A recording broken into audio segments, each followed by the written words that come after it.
ನಮ್ಮ ಹಿರಿಯರು ನಮ್ಮ ಸಂಘದ ಪ್ರಚಾರಕರು ಇರ್ಬೋದು, ನಾನೇನಾದ್ರೂ ಬೆಳೆದ್ರೆ ಯಾವ್ದಾದ್ರು ಏನೋ ಸಾಧನೆ ಮಾಡಿದ್ರೆ ಬೆನ್ನಟ್ಟಬೇಕು, ಅದನ್ನೇ ಹಿಡಿದು ಹೀಗೆ ಹೇಳಿದ್ದು ಮಾತನಾಡೋದಲ್ಲ, ಅದು ದೊಡ್ಡವರ ಲಕ್ಷಣ ಅಲ್ಲ ಕೂಡ. ಅದು ಶಿಷ್ಯರು ಬೆಳೀತಾ ಇದ್ದಾರೆ ಅಂತ ಬಂದಾಗ ಖುಷಿ ಆಗ್ಲೇ ನನಗೆ ಯಾಕೆ ಸಿಗ್ಲಿಲ್ಲ ಅನ್ನುವಂಥದ್ದನ್ನು ಹೇಳುದಲ್ಲ.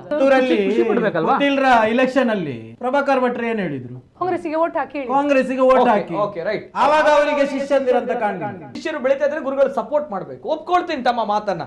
ಅದೇ ಪುತ್ತೂರಲ್ಲಿ ಯಾಕೆ ಆಗಿಲ್ಲ ಅನ್ನೋ ವಿಚಾರವನ್ನ ಹೇಳಿ ಸರ್. ಪುತ್ತಿಲ್ ಅವರು ಹಿಂದುವೇ ಅಲ್ಲ, ಹಿಂದುತ್ವಕ್ಕೋಸ್ಕರ ಏನು ಹೋರಾಟ ಮಾಡಿದ್ದಾರೆ? 4 ದನವನ್ನ ಹಿಡಿದಾಗ ಎಲ್ಲೋ ಒಂದ್ ಕಡೆ 5ನೇ ವ್ಯಕ್ತಿಯಾಗಿ ಅಲ್ಲಿ ನಿಂತ್ಕೊಂಡಿದ್ರು ಅಲ್ವಾ ಗುರುಗಳು?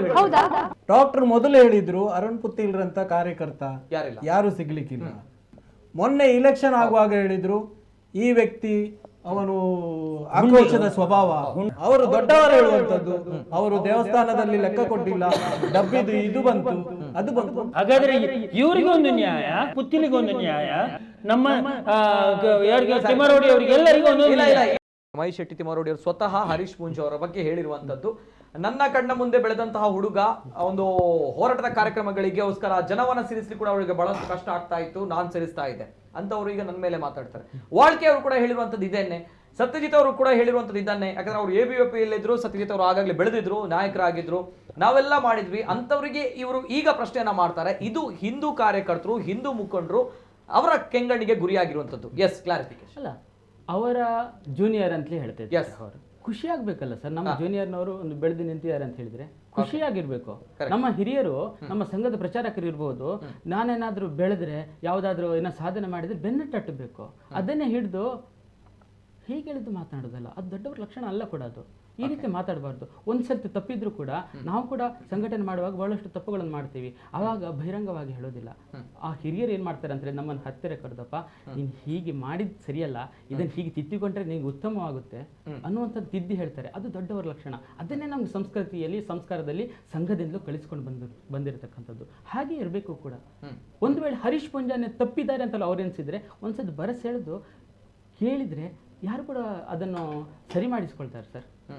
ಅದು ಬಿಟ್ಟು ನಾನು ನನ್ನ ವಿಚಾರದ ವಿರುದ್ಧ ಸಿದ್ಧಾಂತದ ಕಡೆಗೆ ನಾನು ಮಾಡ್ತೀನಿ ಅಂತ ಹೇಳಿದ್ರೆ, ಕೆಲಸ ಮಾಡ್ತೀನಿ ಅಂತ ಹೇಳಿದ್ರೆ ಅವಾಗ ಅವರಿಗೆ ನೋವಾಗೋದು ಸಹಜ.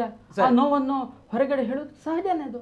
ಸರಿ, ಓಕೆ ಸರಿ, ಇದು ತಮ್ಮ ಕ್ಲಾರಿಫಿಕೇಶನ್ ಅಲ್ವಾ ಸರ್? ಹಾಗಾಗಿ ಅಂದ್ರೆ ಶಿಷ್ಯರು ಬೆಳೀತಾ ಇದ್ದಾರೆ ಅಂತ ಬಂದಾಗ ಖುಷಿ ಆಗ್ಲೇಬೇಕಲ್ವಾ ಎಲ್ಲರೂ? ಅದನ್ನು ಸೆಲೆಬ್ರೇಟ್ ಮಾಡ್ಬೇಕು. ಅದನ್ನು ಬಿಟ್ಟು ನನಗೆ ಯಾಕೆ ಸಿಗ್ಲಿಲ್ಲ ಅನ್ನುವಂಥದ್ದನ್ನು ಹೇಳುವುದಲ್ಲ. ಅವ್ರು ಬೆಳೆದಿರಲ್ಲ, ಖುಷಿ ಪಡ್ಬೇಕು. ಕೆಳಗಡೆ ಬೆಳೆದ ಇಲೆಕ್ಷನ್ ಅಲ್ಲಿ ಪ್ರಭಾಕರ್ ಭಟ್ರು ಏನ್ ಹೇಳಿದ್ರು? ಕಾಂಗ್ರೆಸ್ಸಿಗೆ ಓಟ್ ಹಾಕಿ ಆವಾಗ ಅವರಿಗೆ ಶಿಷ್ಯಂದಿರಂತ ಕಾಣಲಿಲ್ಲ. ಏನ್ ಹೇಳ್ತೀರಾ ಸರ್? ಪ್ರಭಾಕರ್ ಭಟ್ರು ಕಾಂಗ್ರೆಸ್ಸಿಗೆ ಹೋಗಿ ಓಟ್ ಹಾಕಿ ಅಂತ ಹೇಳಿ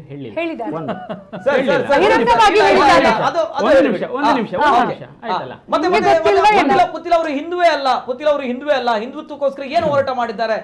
4 ದನವನ್ನ ಹಿಡಿದಾಗ ಎಲ್ಲೋ ಒಂದ್ ಕಡೆ 5ನೇ ವ್ಯಕ್ತಿಯಾಗಿ ಅಲ್ಲಿ ನಿಂತ್ಕೊಂಡಿದ್ರು ಅಲ್ವಾ ಗುರುಗಳು? ಹೌದಾ ಸರ್? ಹಿಂದೂ ಅಲ್ವಾ? ಪ್ರಭಾಕರ್ ಭಟ್ರು ಹೇಳಿದ್ದನ್ನು ಒಂದ್ಸತಿ ನೀವು ಗಮನಿಸಿ ನೋಡಿ. ನಾನು ಆಕ್ಚುಲಿ ಪ್ರಭಾಕರ್ ಭಟ್ರ ಪರ ವಾದಿ ಕೂಡ ಅಲ್ಲ, ಯಾವುದೂ ಅಲ್ಲ, ಆದ್ರೂ ಕೂಡ ಹೇಳಿದ್ದು ನೋಡಿ. ಅವ್ರ ಅಫಿಡವಿಟ್ ಅಲ್ಲಿ ಏನು ಬರೆದು ಕೊಟ್ಟಿದ್ದಾರೋ ಯಾರು ಪುತ್ತಿಲ ಅವರು, ಆ ಅಫಿಡವಿಟ್ ನಲ್ಲಿ ಈ ಅಂಶಗಳು ಇದೆಯಪ್ಪ, ಇದರಲ್ಲಿ ನಮಗೆ ಈ ರೀತಿಯಾಗಿ ಭಾಸವಾಗ್ತಾ ಇದೆ ಅನ್ನುವಂಥದ್ದನ್ನು ನೇರವಾಗಿ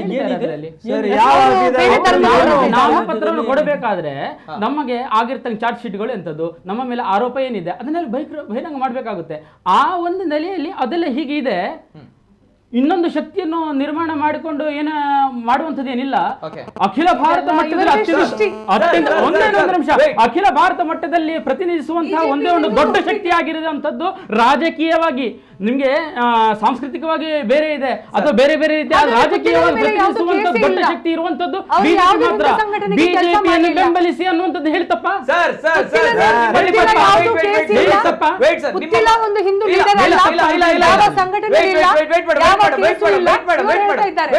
ತಮ್ಮ ಪ್ರಶ್ನೆಗೆ ನಾನು ಕೇಳಿದ ಪ್ರಶ್ನೆಗೆ ತಾವು ಉತ್ತರವನ್ನು ಕೊಟ್ರಿ, ನಾವು ಅದನ್ನ ಸರಿಯಾಗಿ ಕೇಳಿಸ್ಕೊಂಡಿದ್ದೇವೆ ಅಲ್ವಾ sir? At the same time ತಾವು ಹೇಳಿದ್ರಿ ಶಿಷ್ಯರು ಬೆಳೆದಾಗ ಗುರುಗಳು ಹೆಮ್ಮೆ ಪಡಬೇಕು, ಕಾಲು ಎಳಿಬಾರ್ದು ಅನ್ನುವಂಥದ್ದು.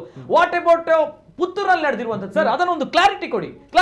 ಯಾಕಂದ್ರೆ ಪುತ್ತಿಲರ್ ಅವರು ಬಿಜೆಪಿಯಲ್ಲಿ ನಿಂತಿದ್ರೆ ಅಲ್ವಾ ಕೊಟ್ಟರುಗಳು ಬಿಜೆಪಿಯಲ್ಲಿ ಕೊಡ್ಬೇಕಲ್ಲ. ಕೊಟ್ಟರು ಬಿಜೆಪಿಯಲ್ಲಿ ಹಾಗಲ್ಲ, ಅದಕ್ಕೊಂದು ಸಿಸ್ಟಮ್ ಇದೆ, ಅದಕ್ಕೆ ನಿಯಮ ಇದೆ. ಆ System ರೀತಿ ಇದೆ, ಸಂಘಟನೆ ಇದ್ದವರು ಅಲ್ಲ, ನೀವು ಸಾಯ್ಲಿಕ್ಕೆ ಕಾಂಗ್ರೆಸ್ ಮಾತ್ರ. ವಕ್ತಾರರಲ್ಲ, ಬಿಜೆಪಿ ವಕ್ತಾರರ, ಕಾಂಗ್ರೆಸ್ ವಕ್ತಾರರ, ಸಾಯ್ಲಿಕ್ಕೆ ಕ್ಲಾರಿಟಿ ಮಾಡಿ. ಮಾತ್ರ. Yes. ಅದೇ ಕ್ಲಾರಿಟಿ system. ಮಾಡಿ ಅಲ್ವಾ? BJP ನಾನು system ಹೇಳುವಂತದ್ದು ಅದೇ. ಆ ಸಿಸ್ಟಮ್ ನಲ್ಲಿ ಬಂದು ಅದರಲ್ಲಿ ನೆಂದು ಬೆಂದು ಎಲ್ಲ ಮುಂದೆ ಬರಬೇಕು.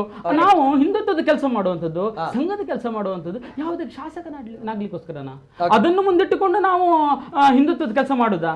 ಒಂದ್ಸತಿ ಇವರ ಹಿರಿಯರು ಪುತ್ತೂರಲ್ಲಿ ಹೇಳ್ತಾರೆ ಅಷ್ಟೇ. ನಾನು ಹೇಳಿದ್ದು ಬೇರೆ ಸಂಘಟನೆಯಲ್ಲಿ ಇರುವ- ನಾವು ಕೆಲಸ ಮಾಡುವಂತದ್ದೇ ಸಂಘಟನೆಯಲ್ಲಿ ಇರುವ ಶಾಸಕನಾಗಲಿಕ್ಕೆ, ಸಾಯ್ಲಿಕ್ಕೆ ಮಾತ್ರ. ಮಂತ್ರಿ ಆಗೋದಕ್ಕೆ ಅಥವಾ ಮುಖ್ಯಮಂತ್ರಿ ಆಗೋದಕ್ಕೆ ನೀವು ಕೆಲಸ ಮಾಡ್ತೀರಾ ಅಂತ ಹೇಳಿದ್ರೆ ದಯವಿಟ್ಟು ಯಾರು ಕೂಡ ಆ ನಿರೀಕ್ಷೆ ಇಟ್ಟುಕೊಂಡು ಬಿಡಬೇಡಿ.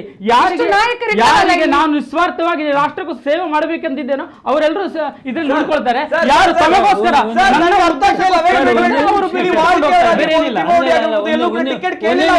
ದಯವಿಟ್ಟು ಒಂದ್ ನಿಮಿಷ ಇವರ ಮಾತಿಗೆ ನಾನು ಬರ್ತೇನೆ. ಇಲ್ಲ, ಇಲ್ಲ. ಒಂದ್ ನಿಮಿಷ ಸರ್, ದಯವಿಟ್ಟು ಆ ಮಾತು ನನಗೆ ಖುಷಿ ಯಾಕೆ ಗೊತ್ತಾ ಸರ್? ನನಗೆ ಕೊಡಿಯಲ್ಲ. ಒಂದ್ ನಿಮಿಷ ಇರಿ ಸರ್. ನಾನು ಇವ್ರನ್ನ ಕೇಳ್ತೇನೆ, ಯಡಿಯೂರಪ್ಪನವರು ಸಂಘದವರಲ್ವಾ? ಯಡಿಯೂರಪ್ಪನವರು 3rd year OTC ಹಾಕೊಂಡು ಸಂಘದ ಜವಾಬ್ದಾರಿ ತಗೊಂಡಿಲ್ವಾ? ಈಶ್ವರಪ್ಪನವರಲ್ವಾ? ಅಥವಾ ಅನಂತಕುಮಾರ್ ಹೆಗಡೆ ಅವರಲ್ವಾ? ನಳಿನ್ ಕುಮಾರ್ ಕಟೀಲ್ ಇವರೆಲ್ಲ ಅಧಿಕಾರಕ್ಕೋಸ್ಕರ ಹೋರಾಟ ಮಾಡಿದವರಲ್ವಾ? ಎಲ್ಲಿವರೆಗೆ ಅಂದ್ರೆ ಯಡಿಯೂರಪ್ಪನವರು ಮುಖ್ಯಮಂತ್ರಿ ಸಿಕ್ಕಿಲ್ಲ ಅಂತ KJP ಕಟ್ಟಿಲ್ವಾ? ಹಾಗಾದ್ರೆ ಇವರಿಗೆ ಒಂದು ನ್ಯಾಯ, ನಿಜವಾಗಿ ಸಹ ದೊಡ್ಡದು ಇನ್ನೊಂದು ರೀತಿಯಲ್ಲಿ ಮಾಡಿದ್ರೆ ಪುತ್ತಿಲಿಗೆ ಒಂದು ನ್ಯಾಯ, ನಮ್ಮ ಯಾರಿಗೆ ತಿಮ್ಮರೋಡಿ ಅವರಿಗೆ ಎಲ್ಲರಿಗೂ ಒಂದೊಂದು. ಇವರಿಗೆ ಸನ್ನಿವೇಶ ಗೊತ್ತಿಲ್ಲ. ನಾನು ಹೇಳ್ತೇನೆ, ಪುತ್ತೂರಲ್ಲಿ ಹಿರಿಯ ಒಬ್ರು ಡಾಕ್ಟರ್ ಹೇಳ್ತಾರೆ, ಅವರಿಗೆ ಹಿರಿಯರ ಪ್ರಶ್ನೆ ತೆಗೆದು ಡಾಕ್ಟರ್ ಮೊದಲು ಹೇಳಿದ್ರು ಅರುಣ್ ಪುತ್ತಿಲ್ರಂತ ಕಾರ್ಯಕರ್ತ ಯಾರು ಸಿಗ್ಲಿಕ್ಕಿಲ್ಲ, ಅವನೊಬ್ಬ ಅಪ್ರತಿಮ ನಾಯಕ, ಅದು ಇದು ಅಂತ ಹೇಳಿದ್ರು. ಮೊನ್ನೆ ಇಲೆಕ್ಷನ್ ಆಗುವಾಗ ಹೇಳಿದ್ರು ಈ ವ್ಯಕ್ತಿ ಅವನು ಆಕ್ರೋಶದ ಸ್ವಭಾವ, ಹುಂಡಿಯಲ್ಲಿ ಅವರು ಅದು ಇನ್ನೊಬ್ರು, ಅದು ದೊಡ್ಡವರು, ಅವರು ದೊಡ್ಡವರು ಹೇಳುವಂತದ್ದು, ಅವರು ದೇವಸ್ಥಾನದಲ್ಲಿ ಲೆಕ್ಕ ಕೊಟ್ಟಿಲ್ಲ, ಡಬ್ಬಿದು ಇದು ಬಂತು ಅದು ಬಂತು. ಒಬ್ಬ ಹಿಂದೂ ಸಮಾಜವನ್ನ ಕಟ್ಟಿರ್ತಕ್ಕಂಥವರು ಈ ರೀತಿ ಮಾತಾಡಿದ್ರೆ ಹೇಗೆ?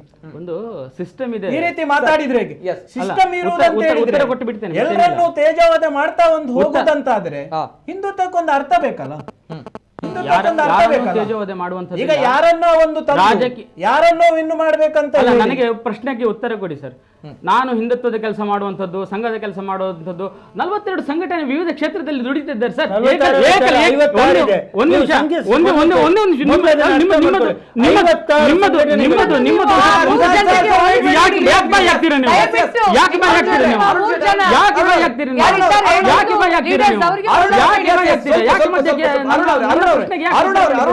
ನಾವು ಎಲ್ಲ ಕೆಲಸ ಮಾಡುವಂತ ಅದೇ ಬೇಕಿದ್ದದ್ದು ನಮ್ಗೆ. ಅರುಣ್ ಅವರೇ, ಈಗ ಹರೀಶ್ ಪೂಂಜಾರ ವಿವಾದ ಆಯ್ತು, ಬಹುಶಃ ತಾವು ಕೊಟ್ಟಿರುವಂತ ಉತ್ತರ ನೋಡಿದಾಗ ಅದು ವಿವಾದ ಅಲ್ಲ ಅನ್ನೋದು ಕಾಣುತ್ತೆ. ಯಾವ ರೀತಿ ಅಂತ ಬಂದಾಗ ಏನು ಶಿಷ್ಯರು ಬೆಳೀತಾ ಇದ್ರೆ ಗುರುಗಳು ಸಪೋರ್ಟ್ ಮಾಡಬೇಕು, ಒಪ್ಕೊಳ್ತೀನಿ ತಮ್ಮ ಮಾತನ್ನ. ಅದೇ ಪುತ್ತೂರಲ್ಲಿ ಯಾಕಾಗಿಲ್ಲ ಅನ್ನೋ ವಿಚಾರವನ್ನ ಹೇಳಿ ಸರ್, ಜಸ್ಟ್ ಒಂದು ಕ್ಲಾರಿಟಿ ಕೊಡಿ. ಏನಾಗ್ಲಿಲ್ಲ ಅಂತ ನೀವು ಹೇಳಿ ಸರ್, ನಂಗೆ ಹೇಳಿ. ನಾನು ಹೇಳ್ತೇನೆ ಸರ್, ನಾನು ಹೇಳ್ತೇನೆ. ಹೇಳಿ. ಈಗ ಇವರ ದೊಡ್ಡ ಗುರುಗಳು ಇನ್ನೊಬ್ರು ಇದ್ದಾರೆ ನೋಡಿ. ಶನಿ ಪೂಜೆ ಆಗುವಾಗ ಹಿಂದೂ ಧರ್ಮದ ಒಂದು ಪ್ರತೀಕದ ಒಂದು ಪೂಜೆ ಬಹಳ ಶ್ರದ್ಧೆಯಿಂದ ಒಂದು 5-6 ಸಾವಿರ 2,000 ಮಾತೆಯರು ಮಕ್ಕಂದಿರು ಎಲ್ಲರೂ ಇದ್ದಾರೆ. ಊಟದ್ದು ಪ್ರಸಾದದ್ದು ಒಂದು ಕಡೆ ಇದೆ. ಒಂದು 150 ಪೊಲೀಸು ಬಂದು ಆ ನಮ್ಮನೆ ಲಾಠಿ ಚಾರ್ಜ್ ಮಾಡಿ ಇಡೀ ಫೋಟೋ ಅದು ಇದನ್ನೆಲ್ಲ ಚೆಲ್ಲಾಪಿಲ್ಲಿ ಮಾಡಿ ಆ ದಿವಸ ಆ ಪುಣ್ಯದ ನೆಲೆಯಲ್ಲಿ ಇವರು ಆಲೋಚನೆ ಮಾಡ್ಬೇಕು, ಅದು ಮಾಲಿಂಗೇಶ್ವರ ದೇವರ ನಡೆ ಅಂತಕ್ಕಂಥ. ಈಗ ಇಷ್ಟು ವರ್ಷ ಆದ ನಂತರ ಬಾಯಲ್ಲಿ ಬಂತಲ್ಲ ಶನಿ ಪೂಜೆ ಯಾರು ಬಿಡಿಸಿದಂತ? ಇವರು ಇದಾ ಕಾರ್ಯಕರ್ತರಿಗೆ ಕೊಡುವಂತದ್ದು? ಇದಾ ಸರ್ ಕಾರ್ಯಕರ್ತರಿಗೆ ಕೊಡುವಂತದ್ದು? ಇದಕ್ಕೆ ಇವ್ರು ಏನ್ ಹೇಳ್ತಾರೆ? ಶನಿ ಬಿಡಿಸಿದ್ದು ಹೌದು ಅಂತ ಅವರು ಒಪ್ಪಿಕೊಳ್ಳಿದ್ದಾರೆ. ಡಿವಿ ಅವರು ಆ ಕೇಸಲ್ಲಿ 56 ಜನರ ಕೇಸ್ ಮಾಡಿರುವಂತದ್ದು. ಸ್ಪಷ್ಟವಾಗಿ ಹೇಳ್ತೇನೆ, ನೀವು ಸಂಘಟನೆಯನ್ನು ಬೆಳೆಸ್ತಿರೋ ಅಥವಾ ವೈಯಕ್ತಿಕ ನೆಲೆಯನ್ನು ಬೆಳೆಸ್ತಿರೋ, ವೈಯಕ್ತಿಕ ನೆಲೆಯಲ್ಲಿ ನೀವು ಬೆಳಿಬೇಕು ಅಂತಿದ್ರೆ ಯಾರು ಕೂಡ ಈ ತ್ಯಾಗಮಯವಾಗಿರತಕ್ಕಂತಹ ಹಿರಿಯರೆಲ್ಲ ಇಷ್ಟು ತ್ಯಾಗ ಮಾಡಿಕೊಂಡು ಬಲಿದಾನ ಮಾಡಿಕೊಂಡಂತ ಬಂದಂತಹ ಸಂಘ ಪರಿವಾರ ಇದಕ್ಕೆ ಸೂಟ್ ಅಲ್ಲ ಸರ್. ಇಲ್ಲಿ ಏನಿದ್ರು ಕೂಡ ನೀವು ಸಾಮೂಹಿಕವಾಗಿರತಕ್ಕಂತಹ ನಿರ್ಣಯಗಳಿಗೆ ಪ್ರತಿಬದ್ಧವಾಗಿರಲೇಬೇಕು. ಅದಕ್ಕೋಸ್ಕರ ಇದನ್ನು ಶಿಸ್ತಿನ ಸಂಘಟನೆ ಅಂತ ಹೇಳ್ತಾ ಇರುವಂತದ್ದು. ಇಲ್ಲಿ ಒಂದು ಮೂಗುದಾರ ಅಂತಿದೆ. ಇವತ್ತು ಅವಕಾಶ ಸಿಗಲಿಲ್ಲ ಅಂತ ಹೇಳಿದ್ರೆ ಮುಂದೊಂದು ದಿನ ಸಿಗುತ್ತೆ. ಅದೆಷ್ಟು ಶಾಂತಾರಾಮ್ ಸಿದ್ದಿ ಅವರು ಕೂಡ ಇದ್ದಾರೆ, ಎಷ್ಟೋ ವರ್ಷದಿಂದ ಇದ್ದಾರೆ. ಈ ರೀತಿಯಾಗಿ ನಮ್ಮ ಮನೆಯಲ್ಲಿ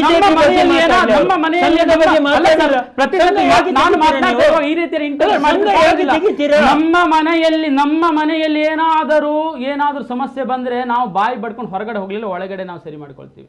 ಅದು ಬದ್ಧತೆ. ಅದ್ ಆವಾಗ ಮಾತ್ರ ಮನೆ ಸರಿಯಾಗಿ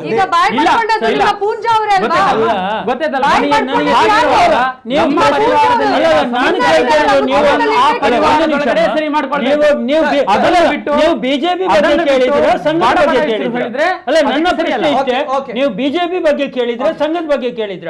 ಸಂಘದ ಬಗ್ಗೆ ನಾವು ತಕರಾರು ತೆಗ್ದಿಲ್ಲ, ಸಂಘದ ಬಗ್ಗೆ ಮಾತಾಡಿಲ್ಲ. ಸಂಘದ ಬಗ್ಗೆ ಇವತ್ತು ನಾನು ಕೂಡ ಹೇಳ್ತೇನೆ, ಸಂಘದಕ್ಕೆ ನಾವು ಸಣ್ಣವರೇ, ಮಾತಾಡ್ಲಿಕ್ಕೆ ಯೋಗ್ಯತೆ ಇಲ್ಲ ನಮ್ಗೆ. ಆಗಿರುವಾಗ ಬಿಜೆಪಿ ಬಗ್ಗೆ ಮಾತಾಡ್ಲಿ ಇವರು, ಸಂಘದ ಬಗ್ಗೆ ಯಾಕೆ ಮಾತಾಡ್ತಾರೆ?